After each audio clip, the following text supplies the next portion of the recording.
সবার উদ্দেশ্যেই বলবো, পুরুষ নাকি যে নারীকে সহজে পায় সেই নারীকে নাকি ২ পয়সার দাম দিতে চায় না। তাই যদি হয়, এটাই যদি সত্য হয়, তাহলে তো এটাও সত্য। পুরুষ যে নারীকে চায়, যে নারীকে দাম দিতে চায়, যে নারীকে পাত্তা দিতে চায়, সেই নারী সেই পুরুষকেই পাত্তা দেয় না, সেই পুরুষকে দাম দেয় না। আপনি আপনার পুরুষকে সময় দেন, দাম দেন, কিন্তু সে আপনাকে মূল্যায়ন করে না, সময় দেয় না। ধরে রাখবেন না, এই পুরুষকে আপনি ছেড়ে দিন।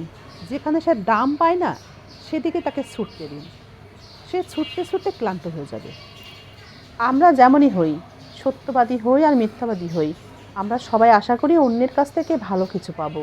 আশা একরকম যদিও, কিন্তু সৎ এবং অসৎ মানুষের চাওয়ার মধ্যে কিন্তু পার্থক্য আছে। কিন্তু যে সৎ, সে সবসময় এটাই আশা করে অন্যের কাছ থেকে সবাই তার সাথে সদ আচরণই করবে। যদিও এটা কখনোই সম্ভব নয়। আসলে চাওয়াটা এমন হয়ে গেল না, সিংহের সামনে আপনি দাঁড়িয়ে ভাবছেন সিংহ আপনাকে খাবে না। ওই যে আপনি সিংহকে খেতে পারেন না। ছোট্ট একটি লাইন, ছোট্ট একটি লাইনের 4টা শব্দের একটি কথা প্রিয় মানুষের মুখ থেকে শোনার আগ্রহে দিনের পর দিন অপেক্ষা করে অপর মানুষটি।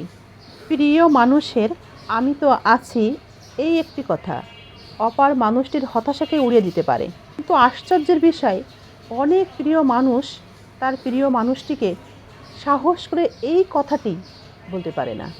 অপ্রিয় সত্য হলেও খুব কম সংখ্যক প্রিয় মানুষ এই কথাটা বলার সাহস রাখে।